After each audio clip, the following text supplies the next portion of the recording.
जय हिंद दोस्तों। Exam times Rahul Kumar YouTube channel पर आपका हार्दिक हार्दिक स्वागत है।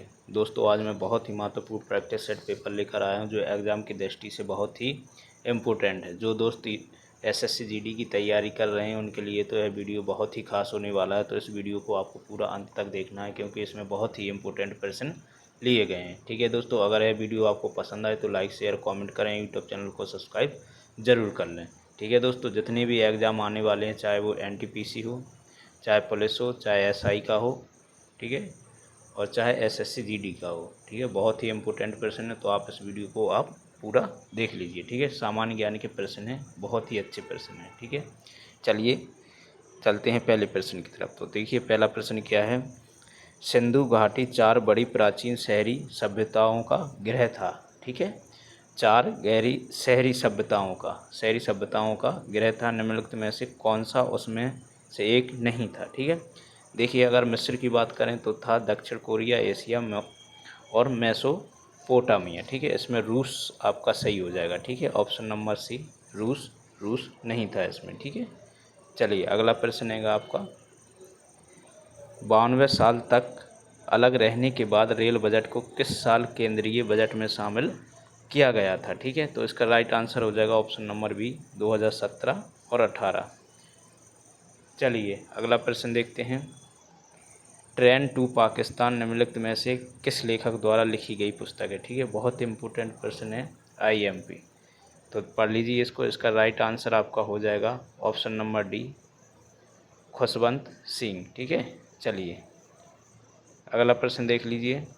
भारत और पाकिस्तान द्वारा सर्वोच्च नागरिक सम्मान भारत रत्न और निशान-ए-पाकिस्तान पाने वाले एकमात्र भारतीय नेता कौन थे। ठीक है, जो अपने भारत में चलता है भारत रत्न और पाकिस्तान में निशान-ए-पाकिस्तान। ठीक है, तो इसको पाया है किसने, तो इसका राइट आंसर हो जाएगा option number D Morarji Desai ने। ठीक है, चलिए अगला प्रश्न देख लीजिए दोस्तों, कितना इम्पोर्टेंट प्रश्न है। मार्शल आर्ट थांग टा किस भारतीय राज्य से संबंधित है। ठीक है, तो इसका राइट आंसर हो जाएगा दोस्तों ऑप्शन नंबर सी आपका मणिपुर। ठीक है, चलिए अगला प्रश्न है। एक गैंडे के सींग और मानव बाल में मौजूद संरचनात्मक प्रोटीन का नाम क्या है। ठीक है, तो इसका राइट आंसर हो जाएगा आपका ऑप्शन नंबर बी कैरोटिन। ठीक है, बहुत इंपॉर्टेंट प्रश्न है दोस्तों, बड़े ध्यान से आपको इस वीडियो को देखना है। चलिए अगला प्रश्न है। कन्या भ्रूण हत्या की प्रथा को रोकने के लिए भारत सरकार ने गर्भाधारण पूर्व और प्रसव पूर्व निदान तकनीक PNDT अधिनियम कब पारित किया था। ठीक है, तो इसका राइट आंसर हो जाएगा ऑप्शन नंबर सी 1994। ठीक है, चलिए अगला प्रश्न है। किस तरह की जलवायु चाय के बागान के लिए सबसे उपयुक्त है। ठीक है, तो इसका राइट आंसर आपका हो जाएगा दोस्तों ऑप्शन नंबर ए गर्म और नम। ठीक है, गर्म और नम दोनों चाय के बागान के लिए सबसे उपयुक्त हैं। दोस्तों हमारे साथ आप भी लगाइए, आपके कितने सही निकलते हैं। ठीक है, एसएससी जीडी के लिए रामबाण प्रश्न है। ठीक है, तो आप इनको याद कर लीजिए अच्छे से। ठीक है, चलिए अगला प्रश्न है। किस खिलाड़ी ने टेस्ट क्रिकेट में सर्वाधिक प्लेयर ऑफ द मैच पुरस्कार जीते। ठीक है, तो इसका राइट आंसर हो जाएगा आपका जैक्स कैलिस। ठीक है, जैक्स कैलिस जो अफ्रीका के खिलाड़ी हैं। ठीक है, अफ्रीका के क्रिकेटर हैं। अगर सचिन तेंदुलकर की बात करें तो इन्होंने सबसे अधिक रन इनके हैं। ठीक है, सर्वाधिक रन बनाने वाले, ठीक है, खिलाड़ी। मुथैया मुरलीधरन की बात करें तो ये सबसे ज़्यादा विकेट लेने वाले बॉलर हैं। ठीक है, चलिए अगले प्रश्न की तरफ चलते हैं।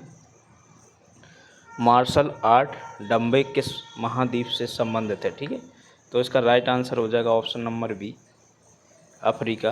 चलिए अगला प्रश्न है। भगवान महावीर की शिक्षाओं के संकलन को क्या कहा जाता है।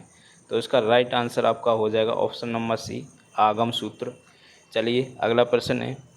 असम के आहोम सामान और मुगलों के बीच हुई सरायघाट की लड़ाई किस वर्ष हुई थी। ठीक है, तो इसका राइट आंसर आपका हो जाएगा दोस्तों ऑप्शन नंबर ए 1671 में। ठीक है, चलिए अगला प्रश्न है। असम में पारंपरिक घरों को सीटल्ट पर क्यों बनाया जाता है। ठीक है, तो इसका राइट आंसर आपका हो जाएगा दोस्तों ऑप्शन नंबर बी बाढ़ और वन्य जीवों का खतरा। चलिए अगला प्रश्न है। पारंपरिक तापदीप्त बल्ब में फिलामेंट किस धातु का बना होता है? ठीक है, तो इसका राइट आंसर आपका हो जाएगा ऑप्शन नंबर ए, टंगस्टन का। चलिए अगला प्रश्न है, लोकप्रिय नृत्य विदेशिया किस भारतीय राज्य से संबंधित है? तो इसका राइट आंसर आपका हो जाएगा ऑप्शन नंबर ए, बिहार। चलिए अगला प्रश्न है दोस्तों, राजवाड़ी के अखंड खंडहर किस भारतीय राज्य में स्थित है? ठीक है, तो इसका राइट आंसर हो जाएगा ऑप्शन नंबर डी, विनियमदर। चलिए अगला प्रश्न है, निम्नलिखित में से कौन से देश में दुनिया का सबसे बड़ा कृषि भूमि क्षेत्र है? तो इसका राइट आंसर हो जाएगा दोस्तों ऑप्शन नंबर सी, संयुक्त राज्य अमेरिका। चलिए अगला प्रश्न है, पश्चिमी घाट की पश्चिमी ढलानों पूर्वी ढलानों की तुलना में घने जंगलों से ढकी क्यों हैं? ठीक है, तो इसका राइट आंसर हो जाएगा आपका ऑप्शन नंबर डी, अधिक वर्षा होती है यहाँ पर दोस्तों। ठीक है, चलिए अगला प्रश्न है, भारत में एकल नागरिकता की अवधारणा को निम्नलिखित में से किस राष्ट्र के संविधान के आधार पर अपनाया गया है? ठीक है, तो इसका राइट आंसर हो जाएगा दोस्तों option number A, United kingdom. Option number A right answer हो जाएगा। चलिए अगला प्रश्न है दोस्तों, एथेनॉल का उत्पादन किस प्रक्रिया द्वारा किया जाता है? ठीक है, तो इसका राइट आंसर हो जाएगा दोस्तों ऑप्शन नंबर डी, किण्वन। ठीक है, ये साइंस के प्रश्न है जो एनटीपीसी के लिए भी बहुत ही उपयोगी प्रश्न है, तो आप इनको भी अच्छे से पढ़ लीजिए। ठीक है, चलिए अगला प्रश्न है, सामुदायिक बाजार को निम्नलिखित में से किस संगठन द्वारा विनियमित किया जाता है? ठीक है, तो इसका राइट आंसर हो जाएगा ऑप्शन नंबर डी, सेबी, भारतीय प्रतिभूति और विनिमय बोर्ड। ठीक है, इसका राइट आंसर हो जाएगा डी। अगर हम सेबी की बात करेंगे तो इसकी जो स्थापना हुई थी आपकी 1988 ईस्वी में। कब हुई थी? 1988 में हुई।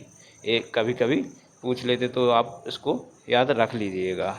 चलिए अगला प्रश्न है दोस्तों, के कारण खसरा की बीमारी होती है? ठीक है, बैक्टीरिया के कारण, कवक या वायरस या अमीबा। ठीक है, तो इसका राइट आंसर हो जाएगा दोस्तों option number C, option number C, virus. Virus के कारण ही आपको खसरा की बीमारी होती है। चलिए अगला प्रश्न है, भारत के किस राज्य में भगोरिया हाट उत्सव मनाया जाता है? ठीक है, तो उसका राइट आंसर हो जाएगा आपका option number D, Madhya Pradesh. ठीक है, चलिए इस वीडियो का अंतिम प्रश्न है दोस्तों, जब भारतीय संविधान को अपनाया गया था तब इसमें कितनी अनुसूची थी? ठीक है, तो इसका राइट आंसर आपका हो जाएगा ऑप्शन नंबर बी, 8। और वर्तमान में कितनी है दोस्तों? 12। ठीक है, तो ये था आज का प्रैक्टिस सेट पेपर। अगर ये आपको पसंद आया तो लाइक शेयर कमेंट करें, यूट्यूब चैनल को सब्सक्राइब जरूर कर लें। इसी के साथ दोस्तों जय हिंद।